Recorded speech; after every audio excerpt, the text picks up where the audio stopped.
Tim Martin, the boss of Wetherspoons, has been knighted in the New Year honours list, and lefties are furious about it. He's a Brexit-backing gammon, they shriek. He's guilty of the crime of Britishness. Coincidentally, you can buy gammon, egg and chips for about £3 in a Spoons. These socialist nurses can't believe that Tim has been knighted. I can't believe Tony Blair was. Some lefties say that they're boycotting Spoons, as if they ever went there in the first place. They'd be terrified in case somebody like me spoke to them. Most of them probably don't even drink because their wife's boyfriend doesn't let them. And alcohol is haram for Muslims, so lefties probably think that pubs are Islamophobic. But I think that a knighthood for Tim Martin is long overdue. While Dyson found a way to make vacuum cleaners more expensive, Tim Martin found a way to make beer cheaper. As a Scot, that's the kind of innovation I can get behind. But I don't just love Wetherspoons for their low prices. Wetherspoons pubs give people dignity and community. As a jobbing comedian driving up and down the country, I always eat in Spoons. Hot food, big portions, and it's served on a plate so you feel like a human being. Look around and you'll see working men taking their families for a meal without the anxiety of having to pick the cheapest bottle of wine on the menu or decide if they're having starters or desserts. Have it all. In Wetherspoons, everyone can live like a king, and you see people socialising. Pensioners catching up over free refills of coffee, lads getting a round in and getting change out of a tenner. British society was built on pubs. In the old days, most people didn't have kitchens at home, so the pub was where anyone could go to get hot food and an ale at an affordable price. Not anymore. Now most pubs have priced themselves out of the reach of the working man. You go in and it's £12 for a soft-boiled Scotch egg and about £78 for a pint of overly hoppy craft lager. Why have they got to craft lager, by the way? Remember when they just made lager in a lager factory instead of crafting it in a microbrewery? And it tasted delicious, like it's supposed to, like fizzy yellow lager. Now it has to be crafted by people with expensive haircuts and moustaches and wallet chains, and it tastes like washing up liquid and dried flowers. I don't want to drink detergent with an oxo cube in it and the cartoon on the side. I want fizzy yellow lager for less than £2, and Wetherspoons delivers on that. Also, Scotch eggs should cost 79 pence for two, give you horrific heartburn, and only be purchased from a petrol station. Stop trying to make them taste nice. It's Scottish food. It's not supposed to taste nice. Also, please don't eat too many Scotch eggs. I'm very worried about where the next generation of Scotchmen is going to hatch from. And despite the low prices, Wetherspoons generates huge amounts of revenue for the economy. Tim Martin is literally paying the salaries of the socialist nurses who treat him with such disdain.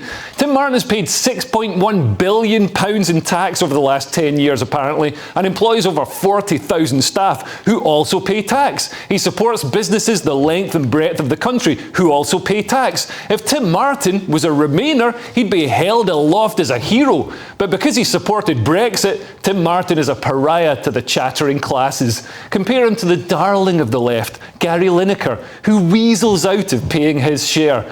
As ever with the left, they don't care about what people do, only what they say. But they should love Wetherspoons too. It functions as a holding pen for oiks like me, keeping us out of the way of the beautiful people. And the Wetherspoons is the pub of the future.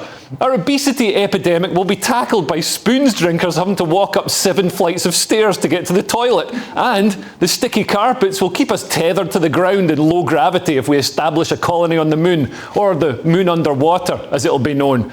Tim Martin and Wetherspoons, I'll raise a pint to you.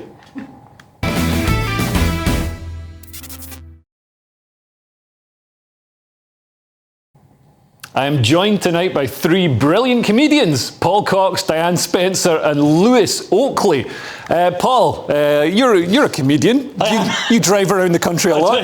Do you like Wetherspoons as well? I like Wetherspoons. You know, if I fancy a fancy night out, then I will go to Wetherspoons. Do you know, I don't think I've been on a UK holiday and not stopped for a Wetherspoons breakfast on the way in the last 15 years, which obviously determines my place in the class structure. Yeah. But I love it. So you're a rarity. You actually like an expensive Wetherspoons at an airport. Yeah, I mean, literally in the UK, I can't afford to travel abroad, Leo. So you just go to the airport and hang around. The abroad I've gone recently is the Isle of Wight. But if I'm driving down to Devon or something, yeah, I'll quite happily stop in a Wetherspoons with my family and, buy them all buy 10 people a breakfast for £8.49. Yeah, I'm not even have to get up from the table, just order it on the app. Well, yeah, I don't use up any valuable eating energy. That's the brilliant thing about it, Dan. You order on the app. I know, the lockdown and COVID made it trendy, but Tim Martin and Wetherspoons were way out ahead of it, and I love that as a comedian. You're travelling around solo, so you don't need to worry about your bags. You can keep them at the table with you and order on the app, and they bring the stuff to you. It's absolutely beautiful, and also he saves so many glorious buildings. What I love about the Wetherspoons is my local one in Surbiton has this incredible mural of planets. You go in and you're not sure what you're going to see, and then suddenly there's like this weird Charlie Chaplin filming montage. You look around and there's this kind of solar system starscape. Yeah. It's incredible. And every single Spoons you go to seems to have a different kind of feel and a theme. And a mate of mine and I, we were sat at the table before all the pandemic and the lockdown, which is another thing why I think Tim Martin's getting lambasted, because he was a vocal critic against lockdown. Yeah. Because he was trying to save the hospitality industry, obviously. Yeah.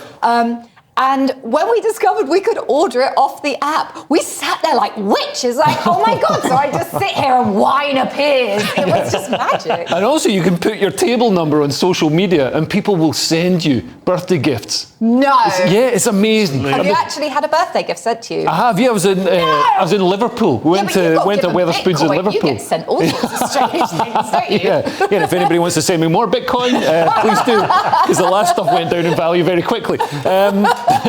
Lewis, do you think Tim Martin does get singled out for criticism because he supported Brexit?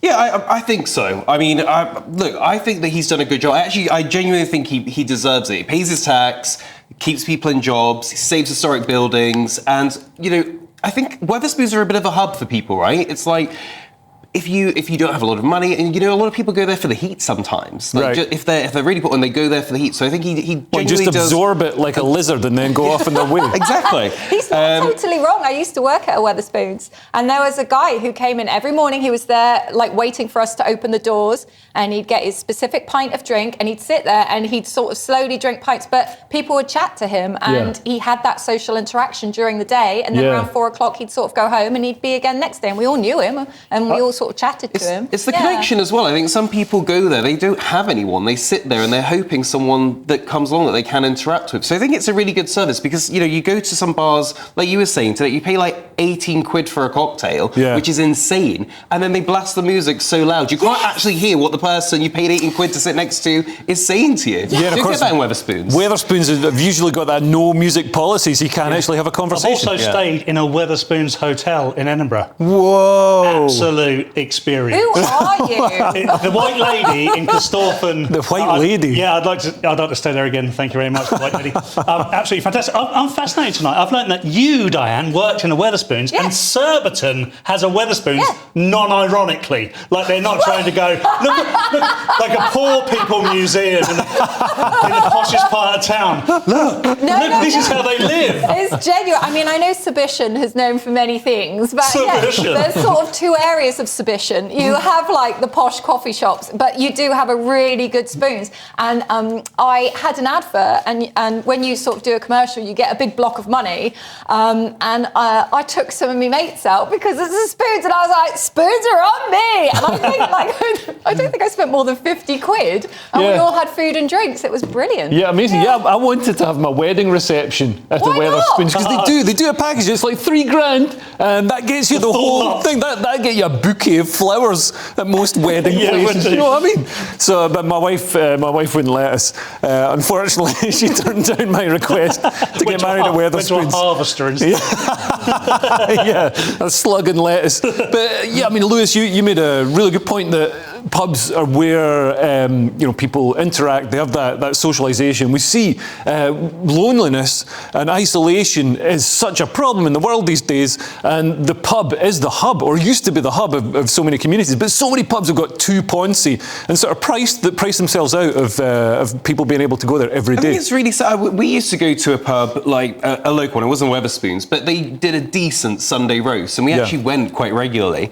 And then it got taken over, got made all fancy, and then it was like, oh my God, like we're not going to spend that much money on a Sunday. So like people do get priced out. It's not just people that are really poor and don't have any money at all. Even people that have got a bit of money to spend on going for a nice Sunday roast, it's like they're getting priced out too. So I think it brings the community together as well. Yeah. Where you're in an area and then you suddenly kind of recognize, oh, actually you live that street and I've seen you before, and it builds that community spirit that I don't think you get anymore because everyone's walking around on their phones and doesn't want to speak to each other. Yeah. So it's really, I think pubs all the way, and I'm surprised that so many survived COVID, which also Tim was really strong on. Yes. Of the impact, because the fact that they closed and they lost all that stock and then they told you can open again and they ordered in all that stock, it's like, just joking, we're shutting you down again. That was insane. Well, yeah, because what Paul, they went through. Paul, as a comedy promoter, I mean, you would have had this as well, because they kept saying you can reopen, and then so people would hire the staff, buy the stock in,